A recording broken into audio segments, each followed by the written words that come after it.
स्वागत है आपका यस न्यूज कर्नाटक एक्सप्रेस में। मैं आपके साथ सुफियान। ಆಗಮಿಸಿದಂಥ ಪತ್ರಿಕಾ ಬಳಗದವರಿಗೆ ಧನ್ಯವಾದಗಳನ್ನು ತಿಳಿಸ್ತಾ ಇಂದು KRS ಪಕ್ಷ ಇವತ್ತು ಪತ್ರಿಕಾಗೋಷ್ಠಿಯನ್ನು ವಿಶೇಷವಾದ ಪತ್ರಿಕಾಗೋಷ್ಠಿಯನ್ನು ನಾವು ಕರೆದಿದ್ದೀವಿ. ಕಾರಣ ಏನಂದರೆ ನಮಗೆಲ್ಲ ಈಗಾಗಲೇ ಜಿಲ್ಲೆಯಾದ್ಯಂತ ಕೊಟ್ಟಿ ದಾಖಲೆಗಳನ್ನು ಸೃಷ್ಟಿ ಮಾಡಿ ಸಾವಿರ ನನಗನ್ಸೋ ಮಟ್ಟ ದಶಕಗಳಿಂದ ಅಂತ ಅನುಕೂತ ಒಂದು 20-30 ವರ್ಷಗಳಿಂದ ಈ ಒಂದು ಅವ್ಯವಹಾರ ನಡೀತಾ ಇದೆ. ಕೊಟ್ಟಿ ದಾಖಲೆಗಳನ್ನು ಸೃಷ್ಟಿಸುವುದರ ಮೂಲಕ ಇಡೀ ಜಿಲ್ಲೆಯಲ್ಲಿನೇ ಭೂಮಾಫಿಯಾ ದೊಡ್ಡ ಮಟ್ಟದಲ್ಲಿ ನಡೆದಿರುವಂಥ ವಿಚಾರ ತಮಗೆಲ್ಲ ಗೊತ್ತಿರುವುದು, ಈಗಾಗಲೇ ಪ್ರಚಲಿತ ಇರುವಂಥದ್ದು.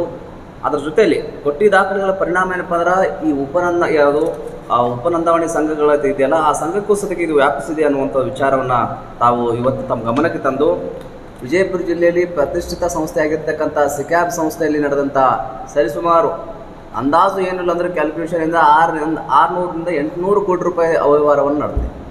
ಈ 600ರಿಂದ 800 ಕೋಟಿ ರೂಪಾಯಿ ಈ ಅವ್ಯವಹಾರವನ್ನು ಸತತವಾಗಿ ನಮ್ಮ KRS ಪಕ್ಷದ ಜಿಲ್ಲಾ ಉಪಾಧ್ಯಕ್ಷರಾದ ಅಮಿತ್ ಇನಾಮದಾರ್ ಅವರು ಅದಕ್ಕೆ ಶ್ರಮವನ್ನು ಪಟ್ಟು ಇಲ್ಲಿವರೆಗೆ ಸಿಕ್ಯಾಬ್ ಸಂಸ್ಥೆಯಲ್ಲಿ ನಡೆದಂಥ ಈ 800 ಕೋಟಿ ದೊಡ್ಡ ಮಟ್ಟದ ಭ್ರಷ್ಟಾಚಾರ ನಡೆದಿದೆ. ಇದನ್ನು ಸಂಪೂರ್ಣವಾಗಿ ತನಿಖೆಯನ್ನು ಮಾಡಿ ಅದರ ಬಗ್ಗೆ ಮಾಹಿತಿಯನ್ನು ಕಲೆಕ್ಟ್ ಹಾಕಿ ನ್ಯಾಯಾಲಯದಲ್ಲಿ ಏನಪ್ಪ ಅಂದ್ರೆ ಅದನ್ನು ದಾವೆಯನ್ನು ಹೂಡಿಗೆ ಪ್ರಗತಿಯಲ್ಲಿದೆ, ನ್ಯಾಯಾಲಯ ದಾವೆ ಪ್ರಗತಿಯಲ್ಲಿದೆ. ಹೀಗಾಗಿ ಇದನ್ನು ಸಂಪೂರ್ಣವಾಗಿ ತನಿಖೆಯನ್ನು ಮಾಡಬೇಕು ಮತ್ತು ಮುಂದುವರಿದ ಭಾಗ ಅದಕ್ಕೆ ಸಂಬಂಧಪಟ್ಟಂತೆ ನಮ್ಮ ಜಿಲ್ಲಾ ಉಪಾಧ್ಯಕ್ಷರಂಥ ಅಮಿತ್ ಇನಾಮದಾರ್ ಅವರು ಮಾಧ್ಯಮದವ್ರ ಜೊತೆಯಲ್ಲಿ ಹಂಚಿಕೊಳ್ತಾರೆ ಆ ವಿಷಯನ. ನಮಸ್ಕಾರ. ಮಾಧ್ಯಮ ಮಿತ್ರರಿಗೆ ಧನ್ಯವಾದಗಳು ತಾವು ಆಗಮನಿಸಿದ್ದಕ್ಕೆ. ಇಂದು ಈ ಸಿಕ್ಯಾಬ್ ಶಿಕ್ಷಣ ಸಂಸ್ಥೆಯ ವಿರುದ್ಧ ನಮ್ಮದು ಅಧಿಕಾರಿಗಳ ವರ್ಗಗಳ ಬಗ್ಗೆ ನಾವು ಏನಿದೆ ಭ್ರಷ್ಟಾಚಾರ ವಿರುದ್ಧ ನಾವು ಹೋರಾಟ ಮಾಡ್ತಾ ಇರೋದು. ಜಿಲ್ಲಾ ಸಹಕಾರ ಸಂಘಗಳ ನೋಂದಣಿ ಅಧಿಕಾರಿಗಳು ಭಾಗ್ಯಶ್ರೀ ಅಂಥೇಳಿ ಒಬ್ಬರು ಮಹಿಳೆ ಅಧಿಕಾರಿಗಳು, ಇವ್ರು ಏನೇನು ಮಾಡ್ತಾರೆ, ಕೊಟ್ಟಿ ದಾಖಲಾತಿಗಳನ್ನು ಸೃಷ್ಟಿ ಮಾಡದಂಥ ಒಂದು ಶಿಕ್ಷಣ ಸಂಸ್ಥೆಗೆ ಆಡಳಿತ ಮಾಡಲಿಕ್ಕೆ ಒಂದು ಅವಕಾಶ ಮಾಡಿಕೊಡ್ತಾರೆ. ಈ ವಿಷಯ ಕುರಿತು ನಾವು 800 ಕೋಟಿ ಹಗರಣ ಆಗಿದ್ದು ಈ ವಿಷಯ ಕುರಿತು ನಾವು ನೋಂದಣಿ ಅಧಿಕಾರಿಗೆ ಗಮನಕ್ಕೆ ತಂದರೂ ಅವರೇನೈತಿ ಈ ವಿಷಯದ ಬಗ್ಗೆ ಯಾವುದೂ ಕ್ರಮ ಕೈಗೊಳ್ಳಿಲ್ಲ. ಮತ್ತು ಏನು ಮಾಡಿದ್ರು ಅವರು, ನಮ್ಮ ವಿರುದ್ಧನೇ ನಿಮಗೆ ಇದಕ್ಕೆ ಏನೂ ಸಂಬಂಧ ಇಲ್ಲ ಅಂಥೇಳಿ ನಮ್ಗೆ ಒಂದು ಪತ್ರ ಮುಖಾಂತರ ಒಂದು ಆದೇಶ ಮಾಡಿದರು. ಆದರೆ ನಾವು ಸಂಬಂಧವಿಲ್ಲ ಅಂತ ಹೇಳಿದರೆ ಏನೈತಿ, ಸರ್ಕಾರ ಆಸ್ತಿ ಮತ್ತು ಸರ್ಕಾರದ ಹಣದ ದುರ್ಬಳಕೆ ಬಗ್ಗೆ ಏನೈತಿ ಸಾರ್ವಜನಿಕ ಇದನ್ನು ಮತ್ತು ಸರ್ಕಾರಕ್ಕೆ ನಾವು ಅದರ ಗಮನಕ್ಕೆ ತರ್ತಾ ಇದ್ದೀವಿ. ಸರ್ಕಾರಕ್ಕೆ ಗಮನಕ್ಕೆ ಬಂದ್ರಂತೇಳಿ ಇದು ಜಿಲ್ಲಾಧಿಕಾರಿಗಳ ವಿಷಯಕ್ಕೆ ತೊಗೊಂಡು ಹೋಗಿದ್ವಿ, ಆದರೂ ಯಾರೂ ಈ ವಿಷಯಕ್ಕೆ ಸಹಕರಿಸ್ತಾ ಇಲ್ಲ. ಯಾಕಂತೇಳಿದರೆ ಇಲ್ಲಿ ಜಿಲ್ಲಾ ನೋಂದಣಿ ಅಧಿಕಾರಿ ಕರ್ತವ್ಯ ಏನಂತ ಹೇಳಿದರೆ, ಈ ಸಂಸ್ಥೆ 1969-70ರಲ್ಲಿ ನಮ್ಮ ಶ್ರೀಮತಿ ರಫೀಕುನ್ ನಿಸಾ ಅಂಥೇಳಿ ಸ್ಥಾಪಿಸಿದ್ರು. ಆಮೇಲೆ ಬೆಕ್ನಾಳ್ಕರ್, SKS ಜಾಗೀರ್ದಾರ್ ಮತ್ತು RS ಸಿಂದಗಿಕರ್ ಅಂಥೇಳಿ ನ್ಯಾಯವಾದಿಗಳು ಇನ್ನೂ ಅವರು ಇಲ್ಲಿ ವಿಜಯಪುರ ಒಳಗಿರ್ತಾರೆ. ಆಮೇಲೆ ರಫೀಕುನ್ ನಿಸಾ ಇವರು ಮೈಸೂರಿನಲ್ಲಿ ಇರ್ತಾರೆ, ಉಳಿದವರೆಲ್ಲ ತೀರ್ಕೊಂಡಿದ್ದಾರೆ. ಈ ಸಿಕ್ಯಾಬ್ ಶಿಕ್ಷಣ ಸಂಸ್ಥೆಯಲ್ಲಿ ನಮ್ಮ AS ಪಾಟೀಲ್ ಮತ್ತು ಪ್ರಿನ್ಸಿಪಲ್ ಆದಂಥ SA ಪುಣೇಕರ್ ಇವರೇನಿದ್ರು ಅಲ್ಲೇ ಪ್ರಿನ್ಸಿಪಲ್ ಇದ್ದರು. ಆಮೇಲೆ AS ಪಾಟೀಲಲ್ಲೇ ದೈಹಿಕ ಶಿಕ್ಷಕರಿದ್ದರು. ಇವರೇನು ಮಾಡಿದ್ರು, ಅಲ್ಲಿ ಆಡಳಿತ ಸರ್ಕಾರಿ ಸೇವೆ ಮಾಡ್ಕೋತೇನು, ಇದು ಏಡೆಡ್ ಸ್ಕೂಲ್ ಇತ್ತು, ಇಲ್ಲಿ ನೌಕರಿ ಮಾಡ್ಕೋತೇನು ಮಾಡಿದರು. 1985ರೊಳಗೆ ಇಲ್ಲಿಯೂ ಸಂಘದ ದಾಖಲಾತಿಗಳನ್ನು ಕಳು ಆಗಿದೆ ಅಂಥೇಳಿ ನಮ್ಮ ಮಾಜಿ ಶಾಸಕರು ಬೆಕ್ನಾಳ್ಕವ್ರು ಏನು ಮಾಡ್ತಾರೆ, SP ಸಾಹೇಬ್ರಿಗೆ ಒಂದು ಲೆಟ್ರ್ ಬರೀತಾರೆ, ನಮ್ಮ ಸಂಸ್ಥೆಯ ದಾಖಲಾತಿಗಳನ್ನು ಕಳುತನ ಆಗಿದ್ದೈತಿ ಮತ್ತು ಎಲ್ಲ ದಾಖಲಾತಿಗಳು ಸೀಲು ಮತ್ತು ಬುಕ್ಸ್ ಎಲ್ಲ ಕಳು ಆಗ್ಯದ ಅಂಥೇಳಿ ಕಂಪ್ಲೇಂಟ್ ಕೊಟ್ಟರು.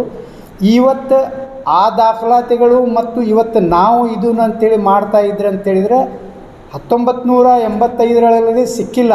ಆ ಕಳ್ಳರು ಈಗ ಹೊರಗೆ ಬಂದಾರ ಅಂದಮೇಲೆ ಪೊಲೀಸ್ ಇಲಾಖೆ ಕಾರ್ಯ ಏನಿತ್ತು, ಇವ್ರನ್ನ ಬಂಧಿಸಬೇಕಿತ್ತು.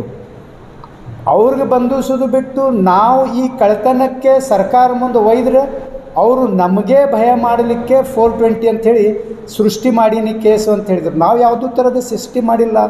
ಫಾರಿನ್ ಯೂನಿವರ್ಸಿಟಿ ಇದಕ್ಕೆ ಚೆಕ್ ಪರಿಶೋಧನೆಗೆ ಕಳಿಸ್ಬೇಕು. ಆಮೇಲೆ ಇದು ಸಿಕ್ಯಾಬ್ ಸಂಸ್ಥೆ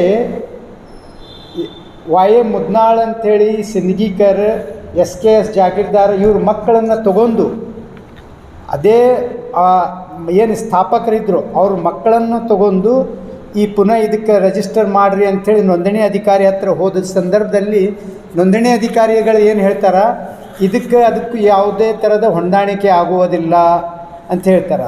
ಹೊಂದಾಣಿಕೆ ಆಗೋದಿಲ್ಲ ಅಂತ ಹೇಳಿದ್ರೆ ಯಾವುದೇ ಫೈಲ್ ನೋಡಿರಲಾರ್ದೆ ಇವರು ಈ ಥರ ನಿರ್ಣಯ ಮಾಡಿರ್ತಾರೆ. ಅದೇ ಥರನಾಗಿ ಏನದ,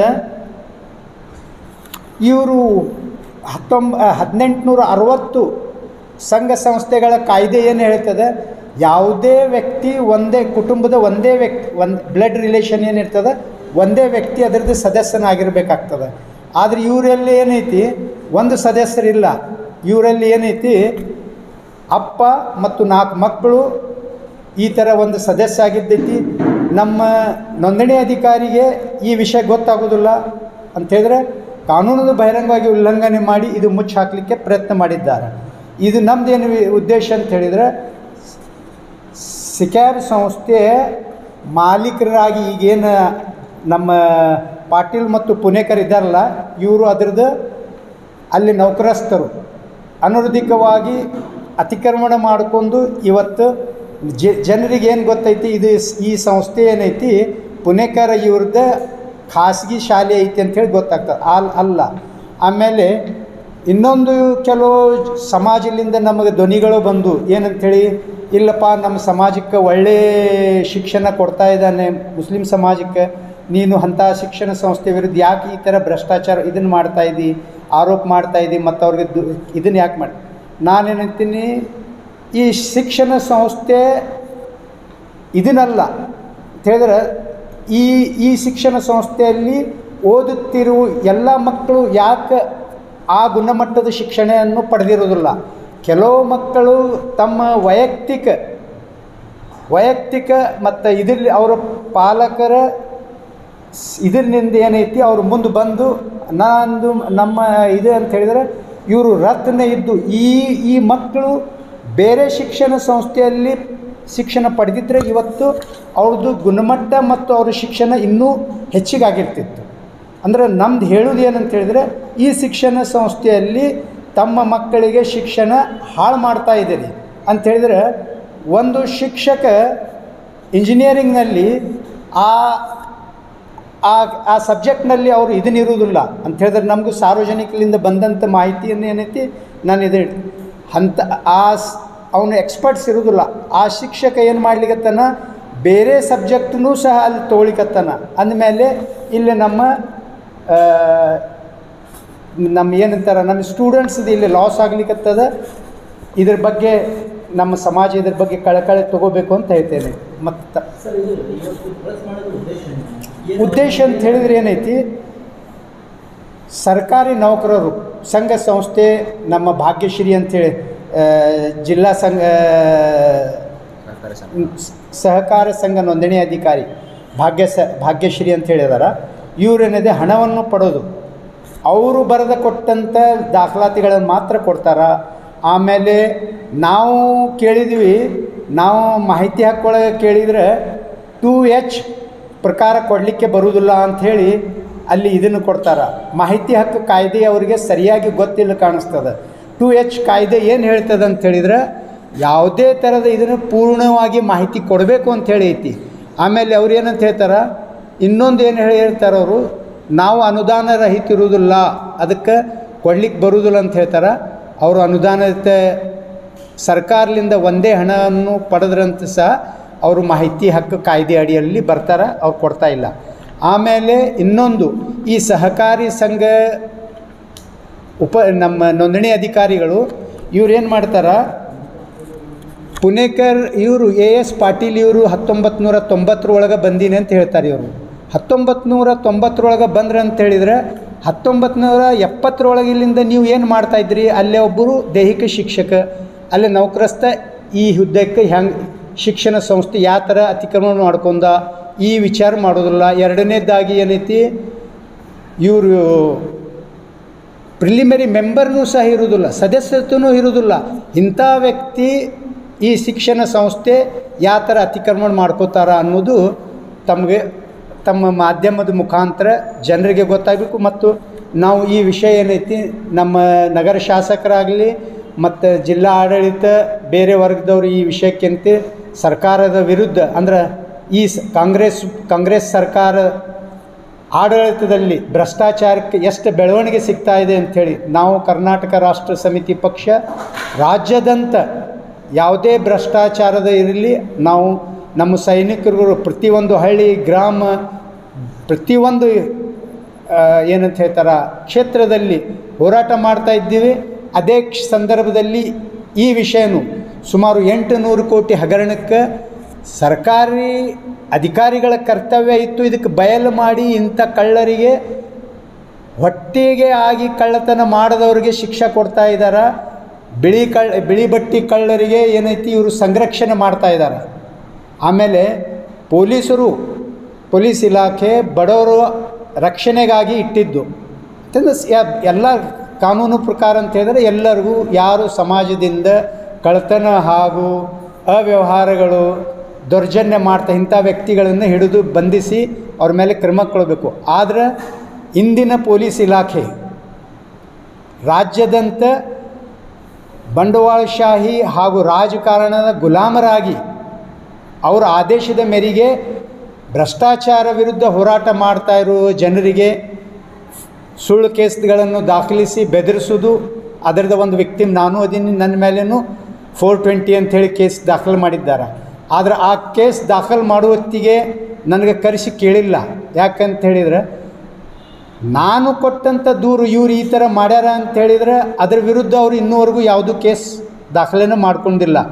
ಇದರೊಳಗೆ ಮುಖ್ಯ ಪೊಲೀಸ್ ಇಲಾಖೆಯ ನಿರ್ಲಕ್ಷ್ಯತನ ಮತ್ತು ರಾಜಕಾರಣ ಹಾಗೂ ಬಂಡವಾಳಶಾಹಿ ಗುಲಾಮರಾಗಿ ಏನು ಇವತ್ತು ಪೊಲೀಸ್ ಇಲಾಖೆ ಈ ಕೆಲಸಕ್ಕೆ ಇಂಥ ಭ್ರಷ್ಟು ಮತ್ತು ಕಳ್ಳರಿಗೆ ಪ್ರೋತ್ಸಾಹ ನೀಡ್ತಾ ಇದೆ ಅಂಥೇಳಿ ತಮ್ಮ ಮುಂದೆ ನಾವು ಹೇಳ್ತೇವೆ. ನಮ್ಮದು ಬೇಡಿಕೆ ಅಂತ ಹೇಳಿದ್ರೆ ಏನೈತಿ, ತಕ್ಷಣ ಕರ್ನಾಟಕ ಸರ್ಕಾರ ಭಾಗ್ಯಶ್ರೀ ಈ ಮಹಿಳಾ ಅಧಿಕಾರಿಗೆ ಸಸ್ಪೆಂಡ್ ಮಾಡಬೇಕು. ಯಾಕಂತ ಹೇಳಿದರೆ ಇವ್ರು ಯಾವುದೇ ದಾಖಲಾತಿ ನೋಡಲಾರದೆ ಸೈನ್ ಮಾಡಿದ್ದಾರ, ಅದು ನಾವು ಪ್ರೂವ್ ಮಾಡಿ ತೋರಿಸ್ತೀವಿ. 4 ರಿಟೈರ್ಡ್ ಜಡ್ಜ್ ಆಗಲಿ ಅಥವಾ ಒಳ್ಳೆಯ ಸಾಮಾಜಿಕ ಚಿಂತಕರನ್ನು ಒಂದು ಕಮಿಟಿ ಮಾಡಿರಿ, ಅದಕ್ಕೆ ವಿಚಾರಣೆ ಕುರಿತು ಮಾಡಿ ತಾವು ನಿರ್ಣಯ ತಗೋರಿ. ನಾವು ಅದರೊಳಗೆ ಸುಳ್ಳಿದ್ದು ಅಂತ ಹೇಳಿದರೆ ಕಾನೂನುಬದ್ಧ ನಮ್ಮ ವಿರುದ್ಧ ಏನು ಕ್ರಮ ಐತಿ ಅದು ತಗೋಬಹುದು. ಸರ್ಕಾರಿ ನೌಕರಸ್ಥರಿಗೆ ಸಂಬಂಧಿಕ ಅಂತ ಹೇಳಿ ಅಲ್ಲ, ಸರ್ಕಾರಿ ನೌಕರಸ್ಥರು ಏನೈತಿ ನಮಗೂ ಏನೂ ಆಗುವುದಿಲ್ಲ ಅಂಥೇಳಿ ಈ ಇದರಿಂದ ಅವರು ಒಟ್ಟು ಭಯ ಇಲ್ಲ ಅವರಿಗೆ, ನಮಗೇನೂ ಆಗೋದಿಲ್ಲ, ನಮ್ಮ ಮೇಲಿನವರು ಯಾರೂ ನಮ್ಗೆ ಕ್ರಮ ಕೊಡೋದಿಲ್ಲ ಅಂಥೇಳಿ. ಅದಕ್ಕೆ ನಾವು ಜನರ ಹತ್ರ ಹೋಗಿ ನಾವು ಭ್ರಷ್ಟ ಅಧಿಕಾರಿಗಳಿಗೆ ಈ ಥರ ಕಾರ್ಯ ಮಾಡಲಿಕ್ಕೆ ತಡೆ ಹಿಡಿಲಿಕ್ಕೆ ಸರ್ಕಾರ ಮತ್ತು ರಾಜಕಾರಣಿಗಳು ಅಲ್ಲಿ ಏನೈತಿ ನಮ್ಮ ಕರ್ನಾಟಕ ರಾಷ್ಟ್ರ ಪಕ್ಷ ಅಭ್ಯರ್ಥಿಗಳು ಮುಂದೆ ಬರುವ ದಿನಗಳಲ್ಲಿ ಆರಿಸಿ ಬಂದಿವೆ ಅಂತ ಹೇಳಿದರೆ ಮಾತ್ರ ಇದು ಸಾಧ್ಯ ಅಂತ. ಇದು ಇನ್ನೊಂದು ಏನೈತಿ, ಸಿಕ್ಯಾಬ್ ಸಂಸ್ಥೆದವ್ರು ಹಾಕಿದ್ದಾರೆ. ಸಿಕ್ಯಾಬ್ ಸಂಸ್ಥೆದವ್ರಿಗೆ ಈ ಹಾಕಲಿಕ್ಕೆ ಅವ್ರು ಯಾರು ಅಂತೇಳಿದರೆ ಇವರು ಹಣ ಕೊಟ್ಟು ಅವ್ರಿಗೆ ಸರ್ಕಾರಿ ಅಧಿಕಾರಿಗಳಿಗೆ ಗೊತ್ತಿರಬೇಕಿತ್ತು ಇದು ಕೊಟ್ಟಿ ಅದಾವು ಅಥವಾ ಅಸಲಿ ಅದಾವ ಅನ್ನೋದು. ಅವ್ರು ಹೇಳಬೇಕಿತ್ತು, ಆದಮೇಲೆ ಸರ್ಕಾರಿ ಅಧಿಕಾರಿಗಳು ಕೇಸ್ ಮಾಡ್ಬೋದು. ಅಧಿಕಾರಿಗೆ ಕೊಟ್ಟಿದ್ವಿ, ನನ್ನ ಮೇಲೆ ಕೇಸ್ ಮಾಡಿದವರು ಸಿಕ್ಯಾಬ್ದವ್ರು ಅಂತೇಳಿದರೆ ಅವರು ರೊಕ್ಕ ಕೊಟ್ಟು ಅವರು ಏನಂತ ಹೇಳಿದ್ರೆ ಬಂಡವಾಳಶಾಹಿ ಶಿಕ್ಷಣ ಸಂಸ್ಥೆಯವರ ಏನಂತಾರೆ ಆದೇಶ ಹಾಗೆ ಅವ್ರ ಮಾತಿಗೆ ನಡೀತಾ ಸಂಚಾಲನೆನೇ ಅವ್ರು ಮಾಡ್ತಾಯಿದ್ದಾರೆ ನೋಂದಣಿ ಅಧಿಕಾರಿಯವರಿಗೆ. ಇದಕ್ಕೆ ಮೇನ್ ಹಿಂಬಾಲ ಅಂತ ಹೇಳಿದರೆ ಮಾಜಿ ನೋಂದಣಿ ಅಧಿಕಾರಿ ಆದ ನಮ್ಮ ಚಿದಾನಂದ್ ನಿಂಬಾಳ್ಕರ್ ಅಂಥೇಳಿ ಇವರು, ನಾನು ರಿಟೈರ್ಡ್ ಆಗಿ ಹೊಂಟೀನಿ, ನನಗೇನೂ ಆಗೋದಿಲ್ಲ, ನನಗೆ ಯಾವುದೋ ಕ್ರಮ ಆಗೋದಿಲ್ಲ ನನ್ನ ಮೇಲೆ ಅಂಥೇಳಿ ಇವರೆಲ್ಲ ಕೋರ್ಟ್ದ ಆದೇಶಗಳನ್ನು ತೂರಿಟ್ಟು ನೋ ಲೊಕ್ಯಾಸಿಟಿ ಇದನ್ನದ, ಪರ್ಮನೆಂಟ್ ಇಂಜೆಕ್ಷನ್ ಅದ, ಇಂಥ ಇವಿದ್ರೂ ಸಹ ಈ ವ್ಯಕ್ತಿಗಳಿಗೆ ಇಲ್ಲೇ ಆಡಳಿತ ಮಾಡಲಿಕ್ಕೆ ಒಂದು ಅವಕಾಶ ಮಾಡಿಕೊಟ್ಟಿದ್ದೈತಿ. ಇದನ್ನು ತಕ್ಷಣವೇ ನಮ್ಮ ಮಾಧ್ಯಮ ಮುಖಾಂತರ ಈ ವಿಷಯ ತಾವು ಗಮನಕ್ಕೆ ತಗೊಂಡು ಈ ಎಸ್ ಎ ಪುಣೇಕರು ಮತ್ತು ಎ ಎಸ್ ಪಾಟೀಲ್ ಅವರಿಗೆ ಶಿಕ್ಷಣ ಸಂಸ್ಥೆಯಿಂದ ಹೊರಗೆ ಹಾಕಬೇಕು ಮತ್ತು ಇದನ್ನು ಅಡ್ಮಿನಿಸ್ಟ್ರೇಟಿವ್ ಅಪಾಯಿಂಟ್ ಮಾಡಿ ಈ ತನಿಖೆ ಮಾಡಬೇಕು ಅಂಥೇಳಿ ನಾನು ತಮ್ಮ ಮಾಧ್ಯಮ ಮುಖಾಂತರ ನಮಗೆ ಇದಕ್ಕೆ ನಮ್ಗೆ ಏನೇ ಆದರೂ ಅಲ್ಲಿದ್ದು ಬೇಕು ಆ ಉದ್ದೇಶ ಎಲ್ಲ. ಎರಡನೇದ್ದೇನೈತಿ ಅಂಥೇಳಿದ್ರೆ ನಮ್ಮ ಮಕ್ಕಳ ಶಿಕ್ಷಣ ಸಂಸ್ಥೆಯಲ್ಲಿ ಈ ಶಿಕ್ಷಣ ಸಂಸ್ಥೆಯಲ್ಲಿ ಒಂದು ಧರ್ಮದ ಹೆಸರ ಮೇಲೆ ಒಂದು ಮುಸ್ಲಿಂ ಸಂಸ್ಥೆ ಅಂಥೇಳಿ ಇದನ್ನು ಮಾಡ್ಕೊಂಡು ಇವ್ರು ಏನೈತಿ ನಮ್ಮ ಮಕ್ಕಳ ಶಿಕ್ಷಣ ಸಂಸ್ಥೆ ಅವ್ರ ಜೀವನ ಹಾಳು ಮಾಡ್ತಾ ಇದ್ದಾರೆ ಅಂತ ಹೇಳ್ತೀನಿ. ನಮ್ಮ ಮಕ್ಕಳು ರತ್ನ ಇದ್ದಂಗೆ ಅವ್ರಿಗೆ ಯಾವ ಥರ ಇದನ್ನು ಕೊಡಬೇಕು ಅನ್ನೋದು, ರೂಪ ಕೊಡಬೇಕು ಅನ್ನೋದು ಆ ಥರ ಶಿಕ್ಷಣ ಅಧಿಕಾರಿಗಳನ್ನು ಅವರು ಇಟ್ಟಿಲ್ಲ. ನಾವು ಏನೈತಿ ಅಡ್ಮಿನಿಸ್ಟ್ರೇಟಿವ್ ಇದನ್ನು ಆಯಿತು ಅಂತ ಹೇಳಿದರೆ ನಾವು ಅವ್ರಿಗೆ ಗೈಡ್ ಮಾಡ್ತೀವಿ, ಯಾವ ಥರ ಟೀಚರ್ಸ್ ಇರಬೇಕು, ಎಲ್ಲ ಏನೇನು ಮಾಡಬೇಕು ಅನ್ನೋದು ಮುಂದೆ ಬರೋ ದಿನಗಳಲ್ಲಿ ನಾವು ಅದ್ರ ಬಗ್ಗೆ ಮುಂದೆ ಹೋರಾಟ ಮಾಡ್ತಾಯಿದ್ದೀವಿ. ಯಾವುದೇ ಹೊಸ ಸುದ್ದಿಯನ್ನ ನೋಡಲು ನಮ್ಮ ಎಸ್ ನ್ಯೂಸ್ ಕರ್ನಾಟಕ ಎಕ್ಸ್ಪ್ರೆಸ್ನ ನೋಡ್ತಾ ಇರಿ. ಹಾಗೆ ನಮ್ಮ ಚಾನೆಲ್ನ ಸಬ್ಸ್ಕ್ರೈಬ್ ಮಾಡಿ, ಬಾಜು ಇರುವ ಬೆಲ್ ಐಕಾನ್ ಅನ್ನ ಕ್ಲಿಕ್ ಮಾಡಿ. ಹಾಗೆ ನಮ್ಮ ಚಾನೆಲ್ನ ಲೈಕ್ ಮಾಡಿ, ಶೇರ್ ಮಾಡಿ. ನಮ್ಮ ನಡೆ ಸತ್ಯದ ಕಡೆ.